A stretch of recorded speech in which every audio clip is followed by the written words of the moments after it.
Por favor, de pé ainda como nós estamos, abra a sua Bíblia no livro de Mateus, no Evangelho como Mateus escreveu para a gente, no capítulo 14. Pastor, muito obrigado, viu? Muito obrigado. Deus abençoe aquele encontro, hein? 100 vidas hoje podem voltar totalmente convertidas a Cristo. Mateus 14, do verso 1 a 12.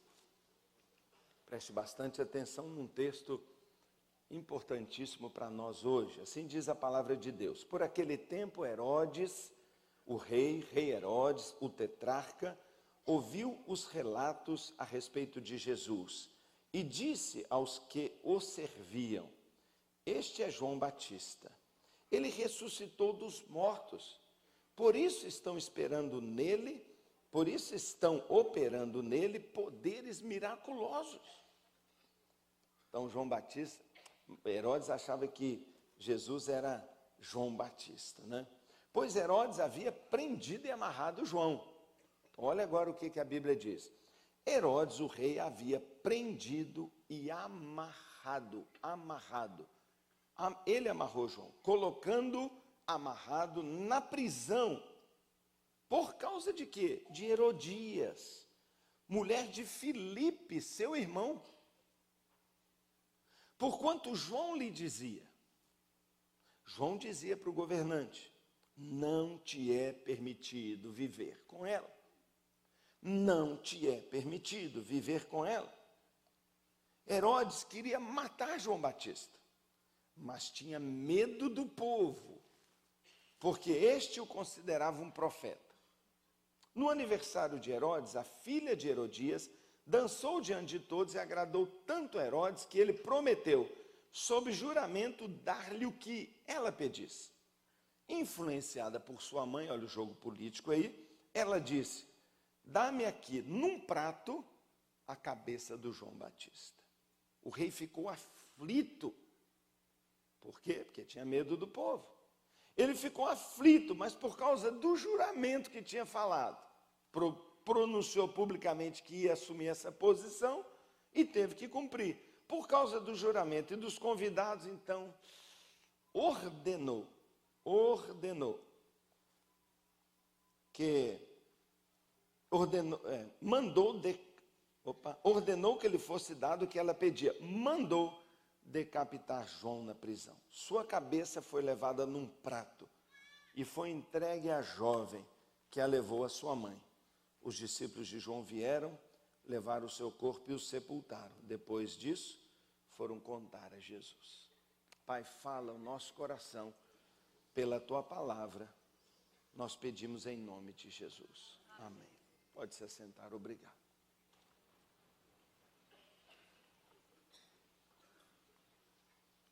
João Batista, um dos maiores cristãos, um dos maiores crentes, um dos maiores convertidos da história. Jesus chegou a dizer que nunca houve dos nascidos de mulher um homem maior que João. João era o precursor de Jesus. Qual era a missão fundamental de João? A missão de João era preparar o caminho para a vinda de Jesus. João preparava o caminho para que o cristianismo viesse e avançasse. João era o preparador do caminho, ele tinha que tirar os impedimentos ao crescimento do evangelho. Ele preparava a vinda de Jesus. E a pergunta que eu faço a você é: o que João foi se meter com política? Porque o maior homem, segundo Jesus diz, dos nascidos de mulher, morreu. Porque ele não teve um ministério paralelo, grande, abençoado com Jesus. Sabe por que João Batista, o grande João Batista, morreu? Porque ele resolveu ir contra o governante daquela época. E por que ele foi contra o governante? Porque o governante estava fazendo uma outra religião? Porque o governante estava pregando uma heresia? Porque o governante estava atacando as igrejas? Nada disso. Ele foi contra o governante por uma questão de família. A pergunta é: o que João tinha a ver se o cara está morando com quem ele quiser? Eu tenho ouvido muito por aí.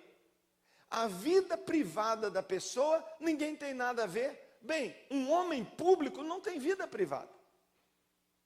Porque um homem público, um homem que é comandante de uma nação, que dirige uma área, sua vida é um exemplo, é uma influência. Então eu quero que você comece a pensar que o precursor de Jesus, no início do cristianismo, já pagou um alto preço com a sua própria vida, porque se posicionou sobre uma questão de família. O que nos faz pensar, ele não era bobo, ele era cheio do Espírito Santo. E alguns de nós pensam ou imaginam que lidar com uma questão como essa, do incesto, da traição, nada tem a ver com o avanço do Evangelho. Ele veio preparar para Jesus o caminho para o crescimento. E uma questão de moralidade, de família, de casamento, estava sendo oficializada. E ele disse para o rei: você não pode fazer isso. Ele sabia do risco, mas ele era um servo de Deus. Mas importava para ele agradar a Deus. Você está entendendo aonde eu quero chegar? Você está entendendo? Será que você pensa que foi fácil para o profeta Natã ir diante do rei Davi? Ah, mas Davi era bonzinho. Davi, por um pouco, não cortou a cabeça do Natã fora. Mas você acha que foi fácil para ele ir lá e falar para o rei: você está em adultério e você vai trazer juízo sobre a nação inteira? Alguns diriam: meu negócio é a igreja, meu negócio é pregar. Natã poderia dizer: a vida particular do rei não é problema meu. Era.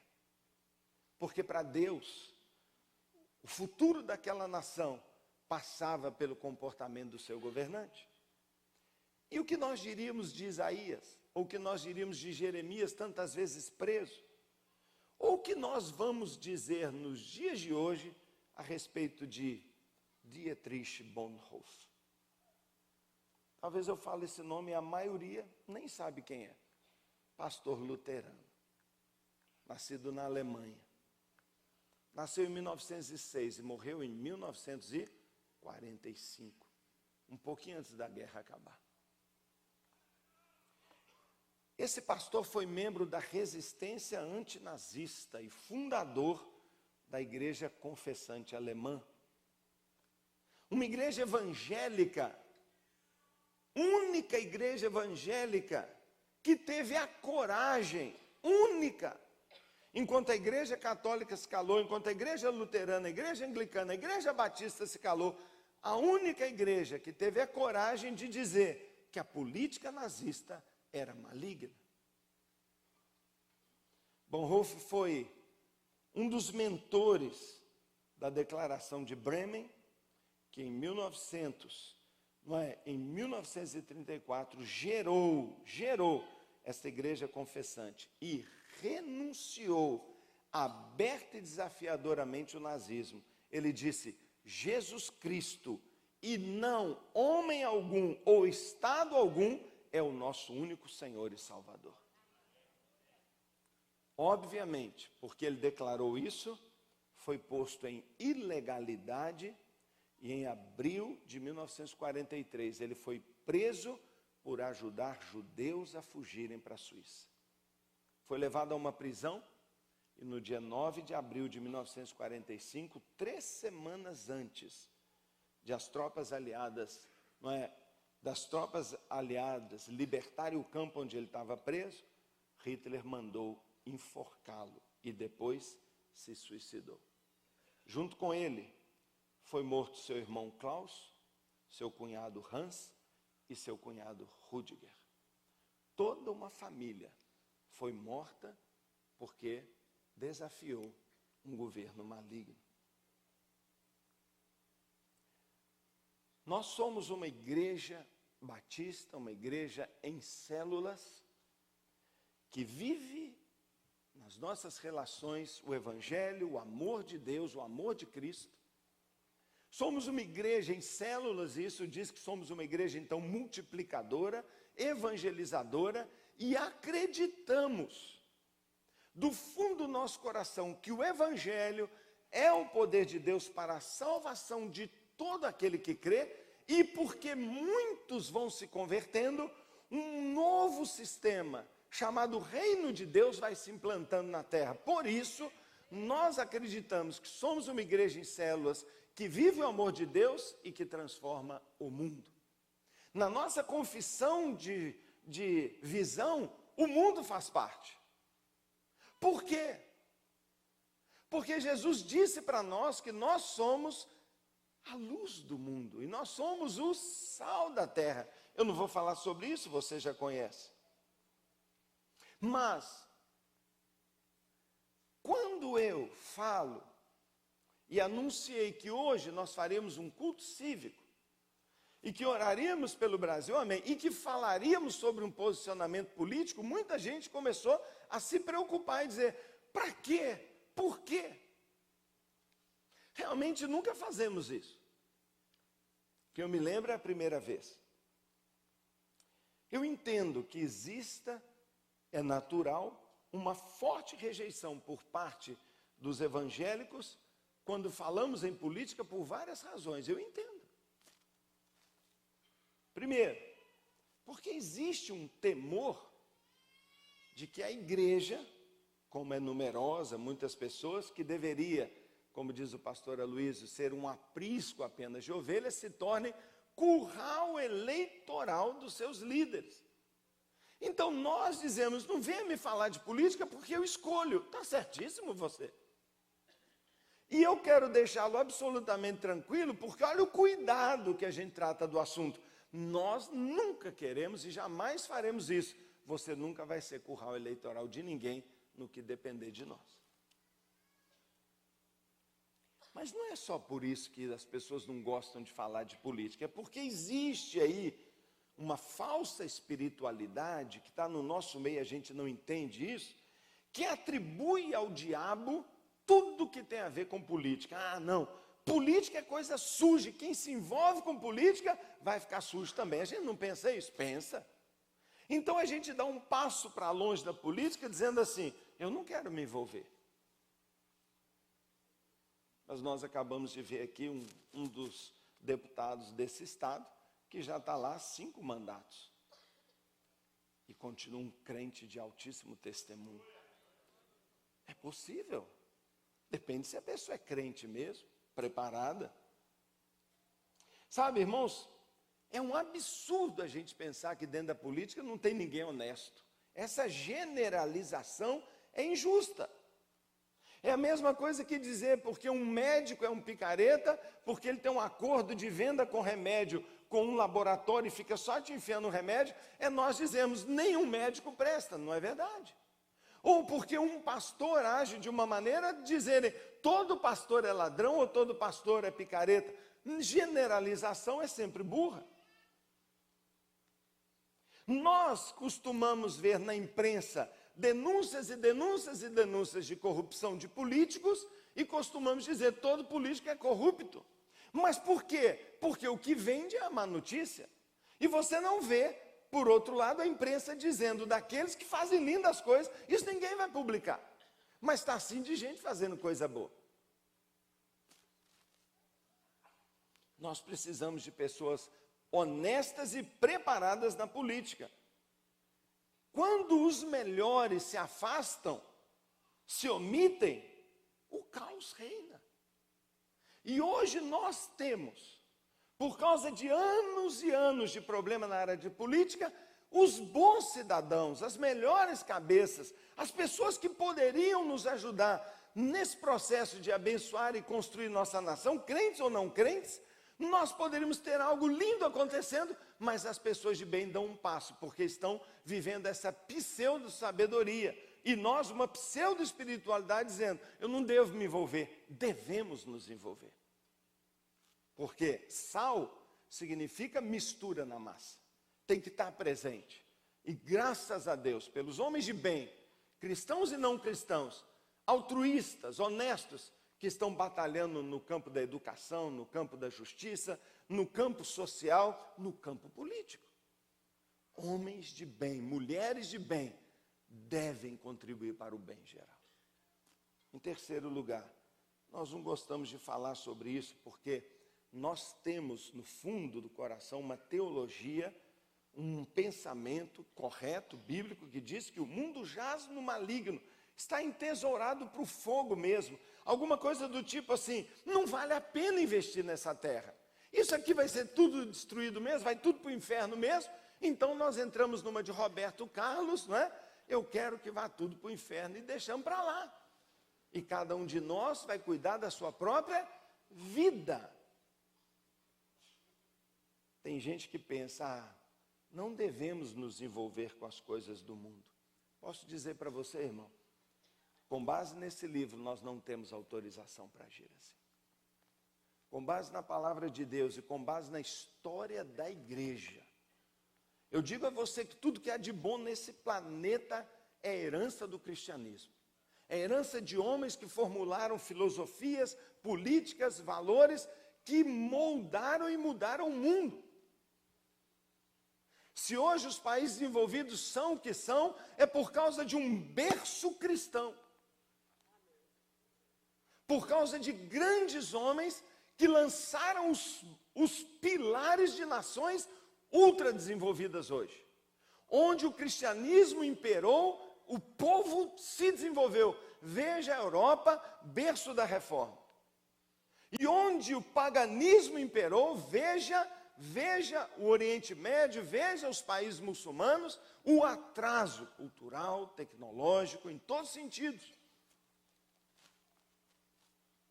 Não temos autorização do Senhor para vivermos em função apenas da volta de Cristo e cruzar nossos braços. Nós não podemos fazer isso. Portanto, irmãos, hoje, pressionado por essa questão da omissão, nenhuma dessas razões que a gente tem se preocupado é suficientemente forte para justificar nossa omissão. Muitos setores da igreja evangélica têm se omitido. Há um mês atrás, um pouco menos, 3 semanas atrás, nós tivemos a nossa reunião anual de um grupo de pastores chamado Global Kingdom Partnership Network, uma rede de pastores. Somos cerca de 100 pastores de grandes igrejas, são grandes líderes, não é? Eu me sinto constrangido lá no meio deles, não é? Sou assim o menorzinho, sem dúvida alguma, de grandes pastores, lideranças de todas as denominações, Assembleia Quadrangular, Presbiteriana, Batista, comunidades enormes no Brasil. Este grupo se reuniu em Londrina, nós estivemos ali por 3 dias orando, conversando, estudando a palavra. Vários temas foram debatidos, em especial a política brasileira e o momento hoje das eleições. Pastor, tem que discutir isso? Claro que tem. E nós oramos e conversamos e debatemos. E ao final, eu fiquei responsável de redigir um documento, em função de várias contribuições que foram sendo enviadas, que representasse uma carta, uma lista de princípios que nós gostaríamos muito de ver sendo respeitados na política brasileira. E esses pastores estão em todas as suas igrejas chamando o povo evangélico, o povo cristão, a participar de uma maneira responsável, ativa, espiritual, em oração, nesse processo eleitoral. Nós acreditamos que nosso chamado é transformar o mundo também, transformar vidas, mandá-las para o céu, mas enquanto vivem aqui vão ser cidadãos de primeiro nível que vão ajudar esse mundo a ser melhor. E acreditamos também que nós transformamos o mundo através da pregação do Evangelho, mas há um dia de 4 em 4 anos, em que todos aqueles que são cidadãos livres de nosso país, de 4 em 4 anos, comparecem numa cabinezinha, eu espero debaixo de muita oração, apertam uma tecla confirma, e aquela ação pode num dia também alterar, influenciar impressionantemente, de uma forma maciça, o destino do país. E se nós ganhamos uma alma, fazemos encontro, investimos em favela, projetos sociais, como nós trabalhamos tanto, nós acreditamos que é tão missão da igreja confirmar direito o seu voto para abençoar a nação, como subir no morro, como abrir uma creche para cuidar de crianças. Nós podemos influenciar o destino dessa nação e colocar nossos valores confirmados ali. Como? Como? Através da escolha de pessoas mais preparadas, mais adequadas para estas posições. Por que nós estamos falando sobre isso nesses dias? Sabe, irmãos, eu creio que o nosso voto pode ser uma bênção para o nosso país, se nós votarmos com consciência, com seriedade e com oração. Você ora para votar? Você escolhe o seu candidato debaixo de oração e pergunta a Deus: o que o Senhor está fazendo? O que o Senhor vai fazer com essa nação?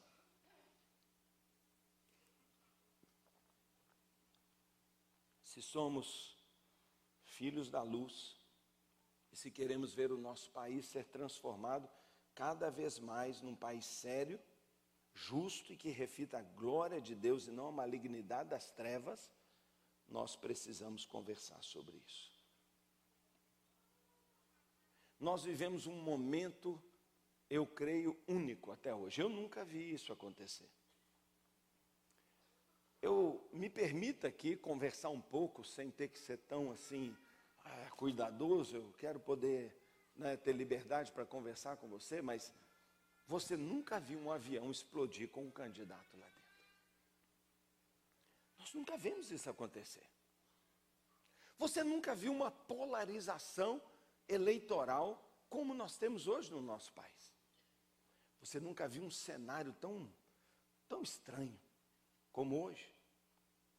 Por isso a gente tem que pensar um pouquinho. E talvez você nunca viveu uma indignação tão grande. Por várias razões. Primeiro, os meios de comunicação invadiram a nossa vida. Você abre qualquer coisa, você sabe de tudo. Alguém filma tudo, denuncia tudo. O nível nosso de informação hoje é imenso. Nós estamos hoje com uma revista que foi lançada com uma bomba política. A denúncia de um crime de colarinho branco gigantesco no nosso país. Você sabe disso. Mas nós não falamos disso na igreja. Mas isso afeta a nossa vida. Isso é o nosso país. Então, há um contexto tão grave que nós, pastores lá em Londrina, entendemos. Olha, unanimidade. Eu nunca vi tanta unanimidade entre os pastores. Nós temos que nos posicionar de uma maneira mais clara. E eu estou acreditando nisso. Eu poderia ficar aqui direto falando um monte de coisa, mas eu não quero entrar em qualquer posição ou discussão que te constranja. Mas eu quero falar com você e tomar como exemplo daquilo que eu vou alistar sobre os princípios. E antes de falar desses princípios, apenas mencioná-los, que devem estar norteando nossa eleição, nossa decisão, eu quero tomar um exemplo. Eu vou pensar um exemplo de algo que você sabe, mas que eu sinto a obrigação. Porque João Batista morreu, porque Bonhoeffer morreu, para dizer, isso não pode. Você não pode fazer isso. No nosso caso, se nós fôssemos falar de amantes, de diamantes, não, pera, amantes. Se nós fôssemos falar da amante que o governante não pode ter, meu amigo, não, eu nem estou falando disso, mas eu quero falar para você. Eu vou tomar um exemplo rápido. O Plano Nacional de Direitos Humanos. Plano Nacional de Direitos Humanos 3 é um projeto do governo federal que está dentro do Congresso e que, se aprovado, como ele hoje é defendido veementemente, a vida do Brasil e a nossa vida vai ser profundamente afetada. E digo ainda mais, se esse projeto de lei for aprovado e o Plano Nacional de Direitos Humanos 3 passar a vigorar no Brasil, quem mais vai sofrer é a igreja evangélica. Você conhece o Plano Nacional de Direitos Humanos 3. Se não conhece, você devia conhecer. O Plano Nacional de Direitos Humanos é um projeto do governo apoiado por vários partidos. Ele está tramitando dentro do Congresso desde o último mês, no finalzinho, na saída do presidente Lula, e só não foi aprovado até hoje por causa de uma ação enérgica da Igreja Católica. E nessa hora, irmãos, nós temos que agradecer a Deus pela Igreja Católica. Porque eles são muito mais unidos nesse sentido e preparados do que a igreja evangélica. Mas graças a Deus, porque a maioria dos evangélicos se uniu para dizer, não, isso não pode acontecer no nosso país. Como João Batista falou para Herodes. E alguns têm tido seu pescoço cortado por causa disso. E nós precisamos apoiá-los.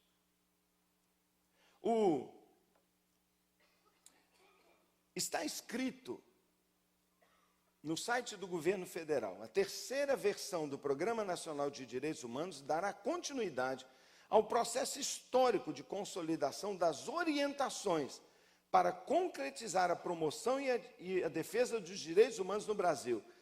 Avança incorporando a transversalidade nas diretrizes e nos objetivos estratégicos propostos, na perspectiva da universalidade, indivisibilidade e interdependência dos direitos humanos. Lindo, parece muito legal, mas se nós não entrarmos lá dentro e votarmos em candidatos, não é, que tenham princípios claros, essa lei vai ser aprovada, sancionada e ninguém vai conseguir impedir. Dentre o conteúdo do Plano Nacional de Direitos Humanos 3, dentre o conteúdo, um deles, um programa, fere diretamente o direito fundamental à vida. Sabe por quê? Porque lá diz e defende a legalização total do aborto no Brasil.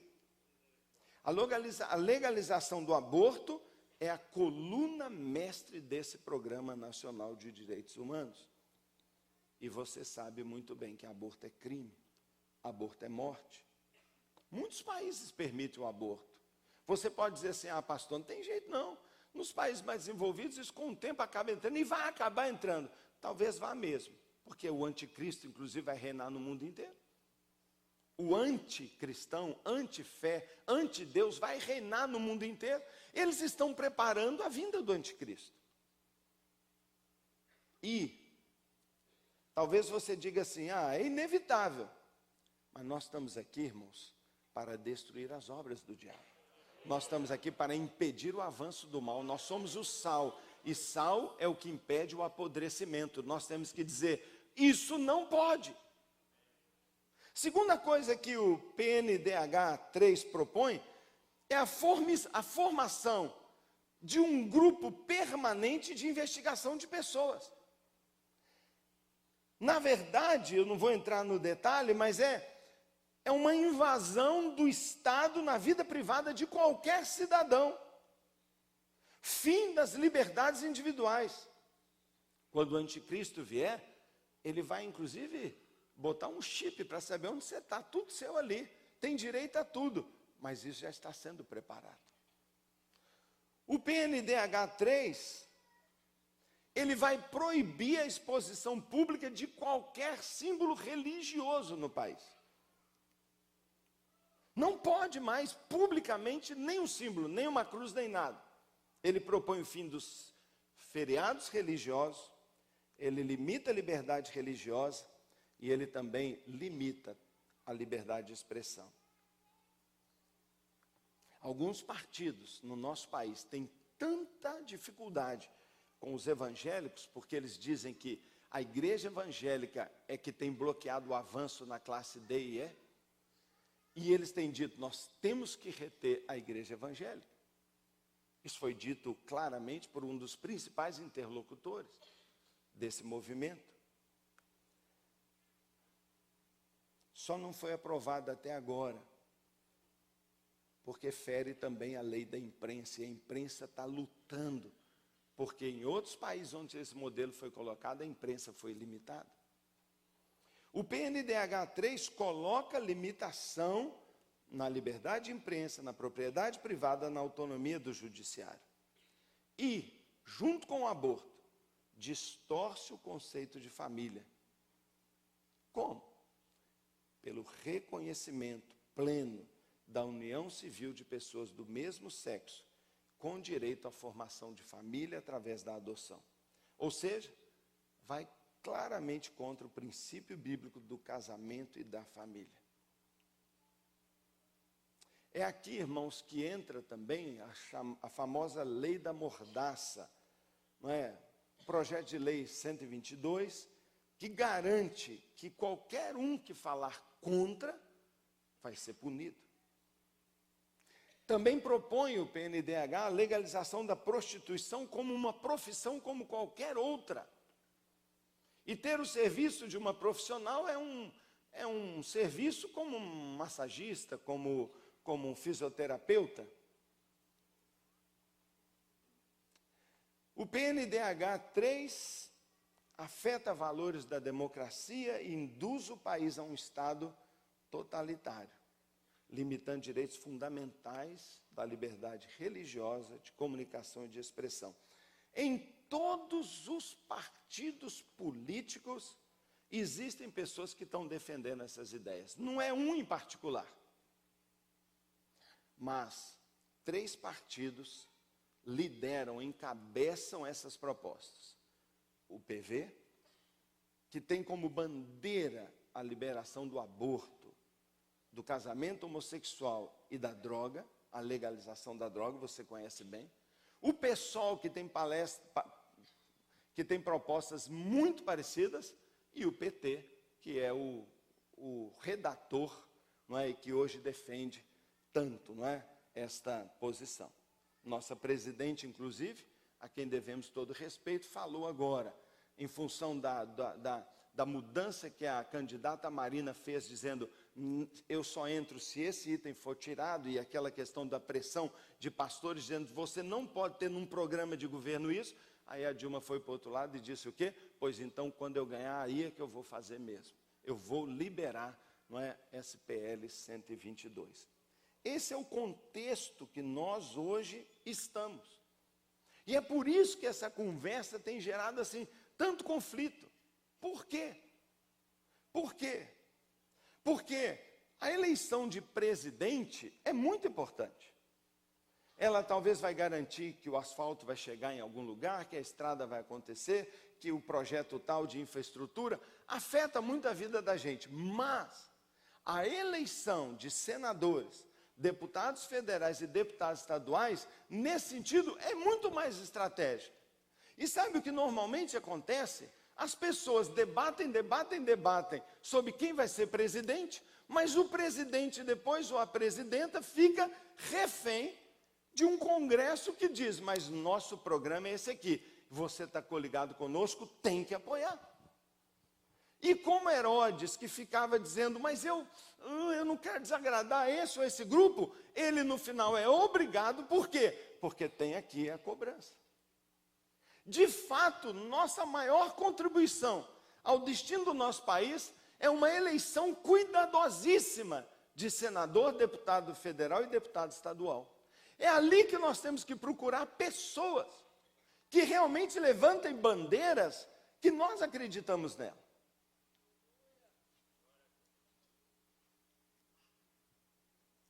Quero ser bastante justo e dizer, talvez nenhum governo trouxe maior avanço econômico, da eliminação da pobreza, da diminuição das diferenças, como esse governo que está aí já há 12 anos.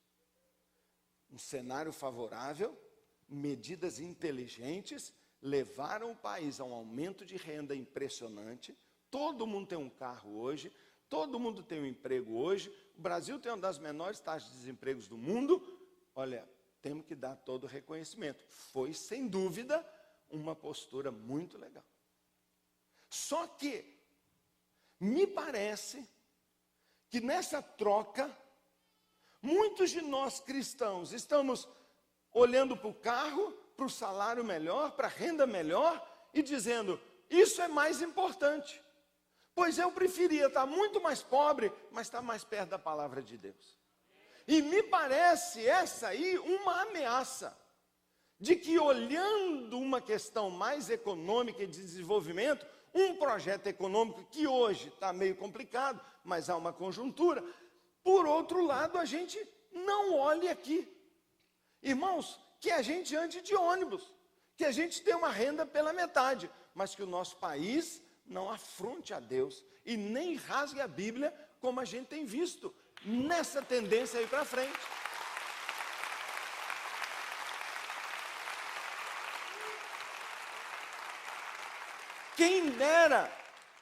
Quem dera as duas posições de desenvolvimento e de sociedade pudessem andar juntas, mas não estão. E por isso nós temos que dizer, isso não pode acontecer. Isso não pode acontecer. Isso não pode acontecer. Por outro lado, nesse desenvolvimento econômico, parece que consciente dos benefícios que trouxe à nação, parece que o grupo dominante entende que tem direito de botar no bolso mais do que a lei permite. E nós nunca vimos tanta corrupção no nosso país, uma afronta histórica, mundial. Nunca vimos algo assim. E eu não preciso entrar nisso porque você tem informações bastante para entender que há um entendimento de que isso é minha propriedade particular e eu posso me apropriar dessa empresa, desse conselho, da metade disso, da verba dali, e estão montando gigantescas fortunas no exterior. Então nós precisamos pensar nessas coisas. Por isso eu quero citar para você, eu não posso entrar no detalhe, mas depois vamos colocar no nosso site, não é? Se assim o conselho continuar entendendo. Em primeiro lugar, nós precisamos observar, acredito eu, e defender pelo menos 10 princípios na hora de uma eleição. Primeiro deles, nós estamos declarando isso para os candidatos, nós estamos entregando isso para cada candidato. Pastores estão se manifestando no Brasil inteiro e estão dizendo, olha, você precisa observar isso aqui, como João Batista foi lá diante de Herodes. Primeiro, nós, Igreja Evangélica, Igreja Batista Central, somos pela vida e pela família. Primeiro lugar, ser pela vida significa também claramente que somos contra o aborto. Ser pela família significa que defendemos um casamento monogâmico, heterossexual, como está na Bíblia. Ser pela família significa que nós combatemos a prostituição, a pedofilia, a pornografia em todas as suas formas. Um cristão jamais deveria votar em um candidato que não tenha propostas claras que visem a defesa da família. Então veja bem, até então nós dizíamos assim, irmão, olha, nós oramos pelos candidatos, nós não temos posição, como não temos, nós não somos de partido nenhum. Apenas denunciamos aqueles movimentos, não é? Porque corrupção, porque todo esse problema, como eu já disse, está em todos os partidos. Então, nós temos que olhar o candidato. E nós dizíamos assim, irmão, ora e vota no candidato que você quiser. E você ia votar num candidato, eu vou citar um exemplo aqui, que eu acho que nem é candidato mais, um cristão não ia votar no Gabeira. Por quê? Porque o Gabeira é uma figura, ícone da defesa da liberação da droga, da homossexualidade e desses valores. Então a gente dizia assim, não, você não vai votar no Gabeira. Então você votava em alguém, você não vai votar em alguém que é defensor de uma linha dessa. O que eu estou propondo, o que nós discutimos a nível dos pastores no Brasil, que representam milhões de crentes, o que nós estamos dizendo vai mais além disso. Nós estamos orientando e desafiando você a escolher um candidato, não é que apenas não defenda a liberação da droga, ou do aborto, ou do casamento homossexual, mas um candidato que combata isso. Um candidato que tenha bandeira a esse favor, em que ele diga assim: eu vou lutar é por isso. Ele pode ser crente de preferência, mas se você não achar um evangélico, um cristão excelente, escolha um que tenha essa bandeira para valer.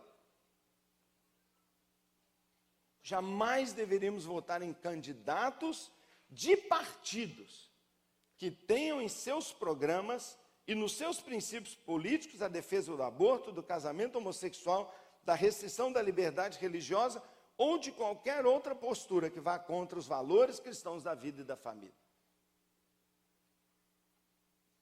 Você faz como você quiser. Ainda que eu seja apaixonado pela causa ecológica e ambientalista, eu jamais votaria num candidato do PV.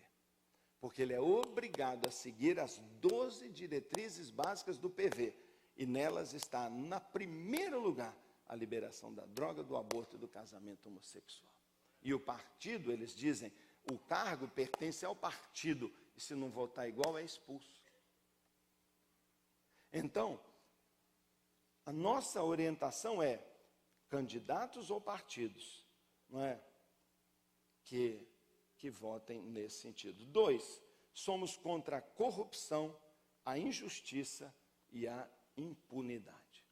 Isso significa, irmãos, que nós temos que buscar um candidato ficha limpa, que não esteja envolvido em denúncias de crimes de corrupção, e mais, que defenda a justiça e se posicione publicamente e firmemente contra a fraude, contra a impunidade e contra a corrupção. A palavra de Deus diz assim: ai dos que por suborno justificam o perverso e ao justo negam justiça. Irmãos, nós precisamos lutar por homens que sejam contra a mentira, a corrupção dentro das instituições desse país. O texto diz assim, Isaías 32, também as armas do fraudulento são más. Ele maquina intrigas para arruinar os desvalidos. Com palavras mentirosas, ele se levanta contra a causa do pobre. Irmãos, é a impunidade no nosso país que tem permitido corruptos e corruptores agindo livremente. Jeremias 5 diz, porque entre o meu povo se acham perversos, e cada um anda espiando, como espreitam os passarinheiros como eles, dispõem armadilhas e prendem os homens. Com a gaiola cheia de passos, são as suas casas cheias de fraude, por isso se tornaram poderosos e enriquecem. Suscitarei castigo para os juízes que vendem os justos por dinheiro e condenam o necessitado por causa de um par de sandálias roubado. Irmão, a Bíblia só fala sobre isso ela inteira. Terceiro, somos pela liberdade de expressão e de culto. Defendemos um Brasil como um país laico e respeito a todas as diferentes religiões e culturas, sem priorização de um grupo oficial em particular.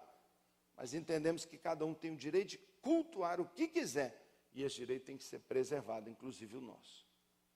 Um cristão jamais deveria votar num candidato ou num partido que apoie projetos de restrição da livre expressão da fé e dos valores cristãos que estão na Bíblia. Portanto, irmãos, cuidado.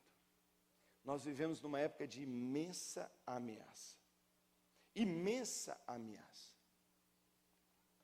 Liberdade de expressão não significa que na nossa televisão, às 4 horas da tarde, nossas crianças tenham que ser exibidas ao conteúdo que a televisão quiser mostrar. E nós precisamos de candidatos também que se levantem contra a licenciosidade dos meios de comunicação. Nós defendemos, quarto lugar, a propriedade privada. A palavra de Deus ensina a respeito disso. E diz que hoje isso é tão questionado aí no campo, não é? E nós dizemos, não é assim que o Brasil vai fazer justiça. Somos pela uma distribuição justa de riqueza.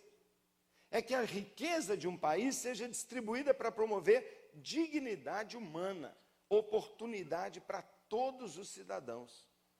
Ezequiel 18 diz, não oprimindo a ninguém, tornando ao devedor a coisa penhorada, não roubando, dando o seu pão ao faminto e cobrindo ao nu com vestes, não dando seu dinheiro à usura, não recebendo juros, desviando a sua mão da justiça e fazendo um verdadeiro juízo entre homem e homem. Igualdade, justiça. Nós somos contra a violência e a arbitrariedade. Violência ou violação, nos dois sentidos. A violência que está por aí é a violação do direito, como Deus a vê. Somos contra a exploração do trabalhador. E se nós falamos em distribuição de riqueza, nós estamos falando de salários justos. E quanta injustiça assim no nosso país. Somos contra o abandono e a mortalidade infantil. Sabe, a vontade de Deus não é que hajam crianças que vivem poucos dias como nós temos hoje. Nós temos que lutar e acabar, não é, com essa imensa mortalidade, abuso e violência contra a criança. Nisso nossa igreja está à frente, trabalhamos tanto, não é? Nós precisamos de candidatos que lutem por isso, e lutem também por saneamento básico, saúde pública. Somos pela preservação ecológica, claro, somos contra toda forma de golpismos ou governos ilegítimos. Nós estamos comprometidos mesmo com a democracia e com o sistema de governo que nós hoje temos no nosso país. Por isso, irmãos, nós entendemos que é hora e é oportunidade da igreja e dos cristãos se posicionarem claramente.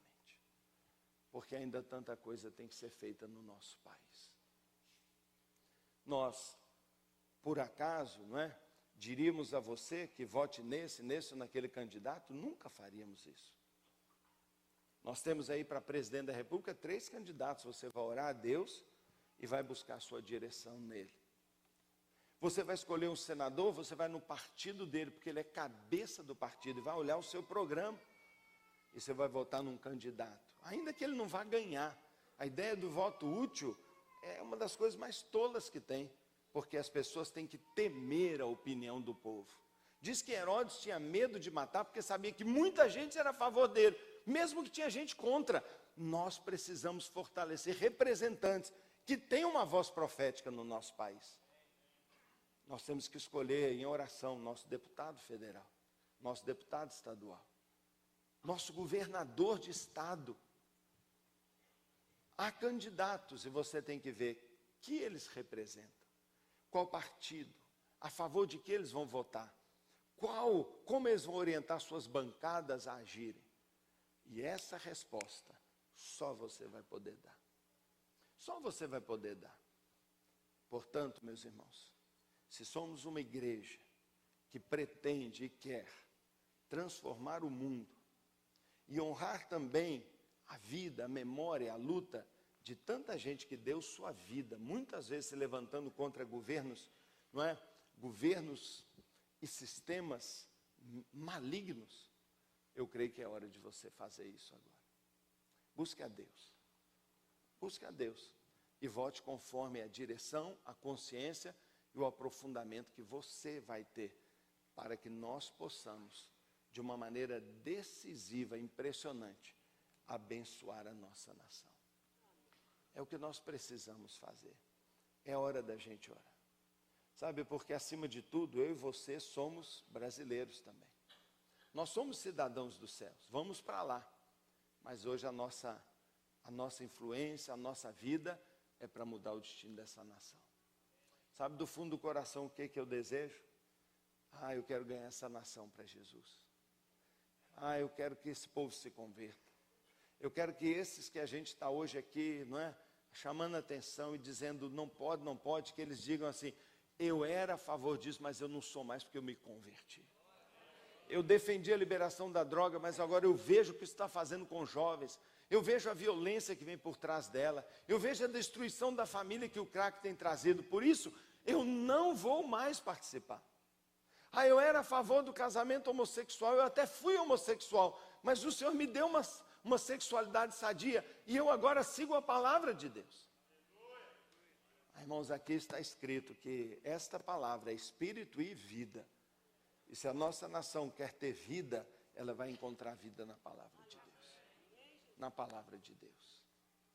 Ah, mas o mundo é ímpio, os partidos não têm que andar conforme a palavra de Deus. É verdade, mas eu sou cristão. E eu estou aqui para destruir as obras do diabo e impedir que elas avancem. João Batista entendeu. O Salvador, o Messias, está vindo atrás de mim. Ele vem pregar um reino de arrependimento.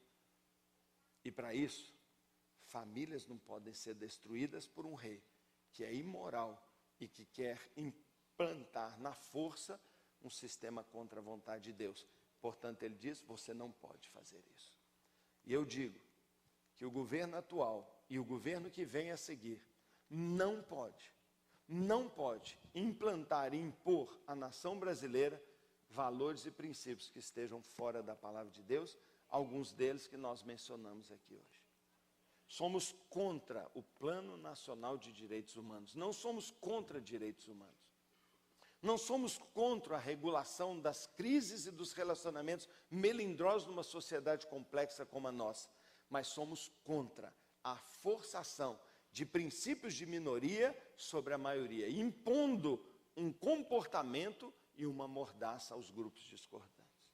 Somos a favor de uma igreja livre, avivada, cheia do Espírito Santo, que comunique o amor de Deus, mas que pregue a palavra, quer seja oportuna, quer não. Uma igreja corajosa e uma igreja que influencia o seu país.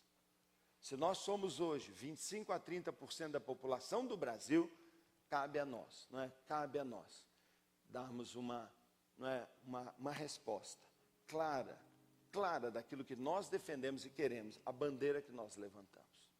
Eu termino fazendo apenas uma leve menção. Nós temos uma candidata a presidente da República que é crente. Você pode não gostar dela e pode não escolher não votar nela.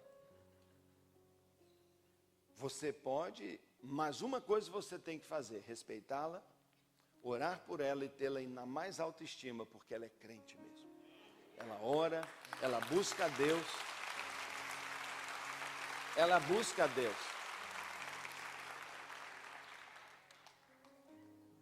A gente não conhece muito daquilo que ela faria como governo, porque ela nunca teve numa posição dessa. Nós já experimentamos o outro candidato como governador de Minas, foi muito bem. Então há uma previsibilidade, não é? A gente sabe mais ou menos o que esperar de um candidato. No outro a gente fica meio em dúvida, você vai ter que orar e decidir conforme você vai ver e analisar. Mas eu peço a você carinho, oração. Por quê? Porque o testemunho dessa candidata evangélica, o Brasil inteiro está orando por ela. E mesmo seus inimigos dizem assim, eu respeito a Maria. Eu respeito. Sabe por que ela diz? Porque ele tem medo de atacá-la por nossa causa. Porque a igreja está aqui para dizer, ela é nossa irmã, não toca nela não. E nós devemos orar por ela. Se ela não for eleita, ela é uma grande influência e já tem sido. Se ela for eleita, aí que nós temos que orar mesmo, porque seu bom testemunho pode ser um impacto enorme, seu mau testemunho também. Então ela precisa das nossas orações, e muitos, não é, têm sentido isso, e nós aqui a respeitamos como uma irmã em Cristo que tem se posicionado em vários momentos. Quanto a votar nela, ou na Dilma, ou no Aécio, é você que decide, não é mesmo? E decida livremente, com sua consciência, a direção de um Deus que é Senhor da história e que está planejando o futuro do nosso país. O futuro do nosso país está na mão do Senhor Jesus.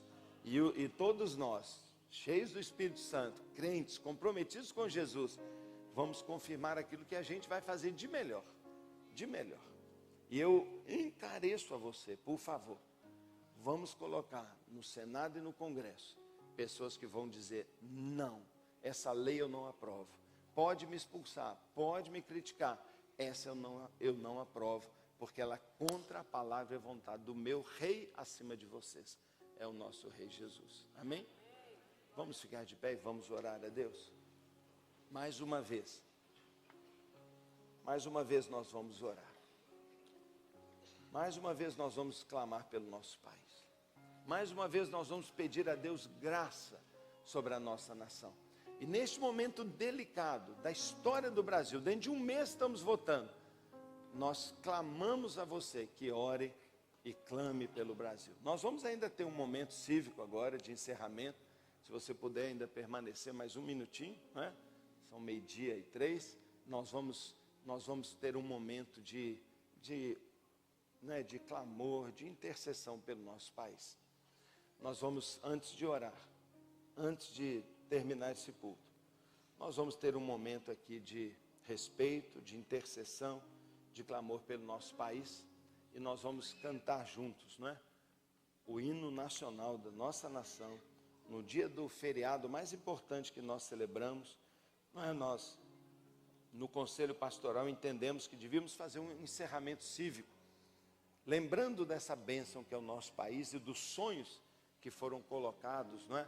Desde o surgimento da nossa nação, tão refletidos no nosso hino e naquilo que o nosso país é. Então, com todo o respeito, não é? Nós vamos ouvir e cantar o hino nacional do nosso país, nesse domingo de clamor, não é? de homenagem e de intercessão pelo Brasil. Pode soltar, por gentileza.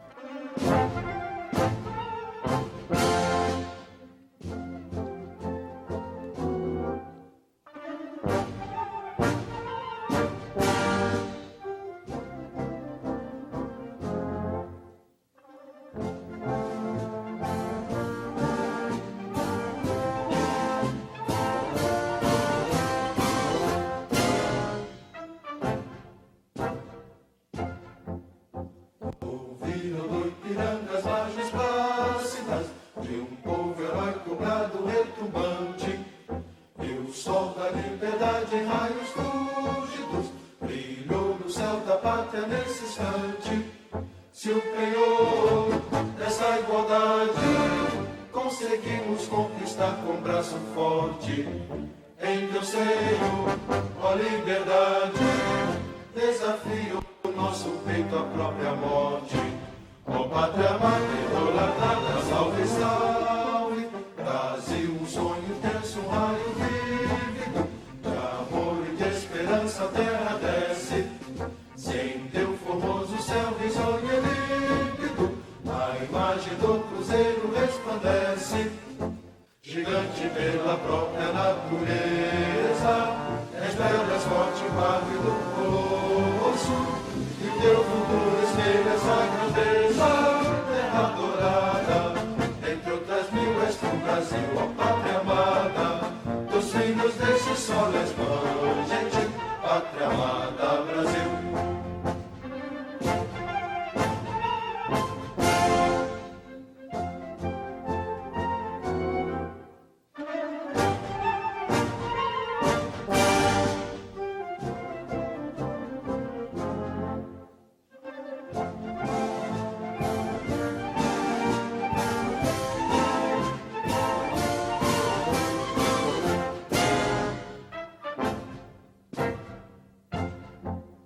Deitado eternamente imenso esplêndido, ao sol do mar e à luz do céu profundo, fulguras do Brasil, florão da América, iluminado ao sol do novo mundo, do que a terra mais garrida, teus risonhos lindos campos têm mais flores, nossos bosques têm mais vida, nossa vida no teu seio mais amores.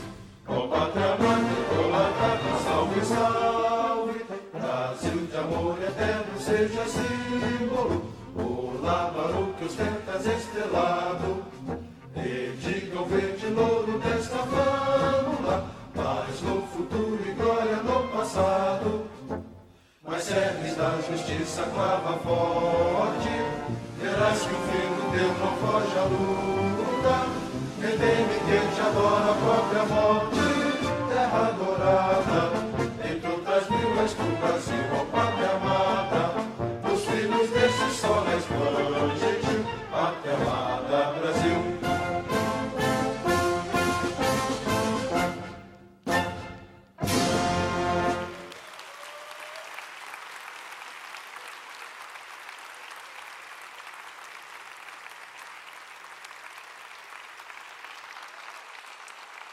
Nosso Deus, nosso Pai, por amor ao Brasil, Senhor, por amor a este povo que a gente quer tanto bem, por amor, ó Deus, a esse país multirracial, aos brasileiros, Deus. Nós estamos aqui como igreja, Senhor. Nós clamamos ao Senhor pela salvação da nossa nação. Nós pedimos a Deus um avivamento em todas as igrejas.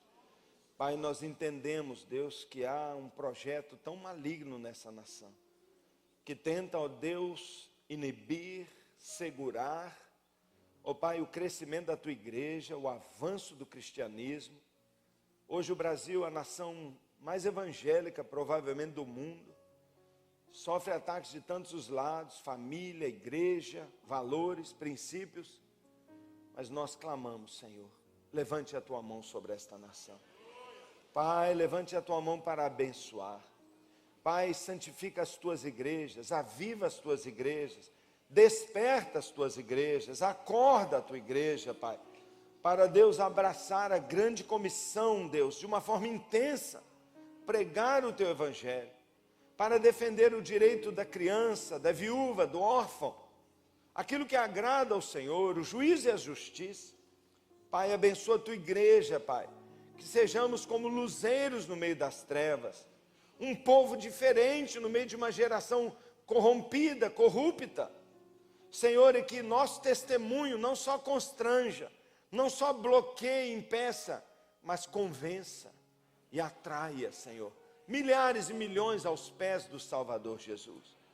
Que adianta vivermos uma vida de fartura, de riqueza e de paz, mas partirmos para o inferno, para partirmos, ó Deus, para a miséria eterna, para a dor e o sofrimento. Ó Deus, salva esta nação. Senhor, em nome de Jesus, nós nos levantamos contra todo principado e potestade. Nossa luta não é contra pessoas, nossa luta não é contra gente, é contra ideias, filosofias, é contra, Senhor Deus, ingerências diabólicas, pois nós não vamos fechar os nossos olhos, Pai, e nós nos levantamos firmes contra toda cilada do diabo. Satanás, você está vencido e derrotado no nosso país. Seus projetos sutis ou escandalosos não prosperarão. Toda arma forjada contra o corpo de Cristo não prosperará. Nós declaramos fora desta nação, todo espírito de corrupção, de idolatria, de feitiçaria, todo espírito de violência, morte e assassínio, todo espírito, ó Deus, de injustiça, todo espírito, ó Deus, de separação e divórcio. Nossa nação geme a dor do divórcio, nossa nação geme a queda da família, nossa nação geme pela força da droga, nossa nação geme pela violência, pelo descaso. Chega, Senhor, chega. Nós pedimos, Pai, ao Senhor, que é Senhor de toda a terra, levanta homens e mulheres tementes ao Senhor, coloca, Pai, nos cargos principais dessa nação, gente que seja comprometida com princípios como esses, Pai, comprometida com a vida, com a família, com a justiça, com o direito, com o desenvolvimento, com a honestidade, com a verdade. Ah, Deus, há jeito, tem jeito para o nosso Brasil. Basta olhar para Deus, basta olhar para cima, basta voltar para os caminhos antigos do Senhor. Oh Deus amado, nós amamos nosso país e pedimos, Pai, que a nossa igreja, Deus, seja cada vez mais uma voz profética, denunciando tudo aquilo que não vem do Senhor e anunciando a salvação única e plena em Jesus Cristo, Senhor. Pai, derrama o Teu Espírito sobre nós, dá-nos cada vez mais coragem, intrepidez e ousadia para falar de Cristo a todos, Pai, a tempo e fora de tempo, e anunciar as boas novas do Evangelho que restaura, alegra e abençoa. Feliz é a nação cujo Deus é Jeová. Feliz o Brasil quando no trono dessa nação estiver o Senhor Jesus Cristo. Feliz o governante que lê a Bíblia para tomar decisões. Feliz a nação cujo governante ora e busca a palavra do Senhor e se inspira nela como constituição maior da sua vida e de todas as nações. Abençoa, Pai, a América do Sul. Abençoa, Deus, toda a América do Sul, vivendo, Deus, crises tão grandes. Ó Pai, há 10 anos atrás era o continente do avivamento, o continente missionário. E hoje, Deus, uma bancarrota financeira e política, tem freado o maior avivamento que já houve nessa terra. Mas nós pedimos, Pai, arrebenta os grilhões, de norte a sul, liberta este continente, para que ainda se cumpra a verdade de que deste continente, subindo para o hemisfério norte, haveria a maior colheita de vidas da história. Nós queremos, Pai, ser parte do Teu mover. Faça a Tua vontade aqui nessa nação, na nossa família, na nossa igreja e na nossa vida. Portanto, eu peço, Pai, oh Deus, dá ao Teu povo a sabedoria e o discernimento necessário para votar e influenciar, porque nós, Pai, somos filhos da luz, sábios. Nossa sabedoria não é animal nem terrena, ela é divina e celestial. Vem de Ti, Pai. Portanto, eu oro, Pai, que abençoe o Teu povo em toda essa nação, para que andem conforme a vontade do Teu coração. Pai, nós oramos, Pai.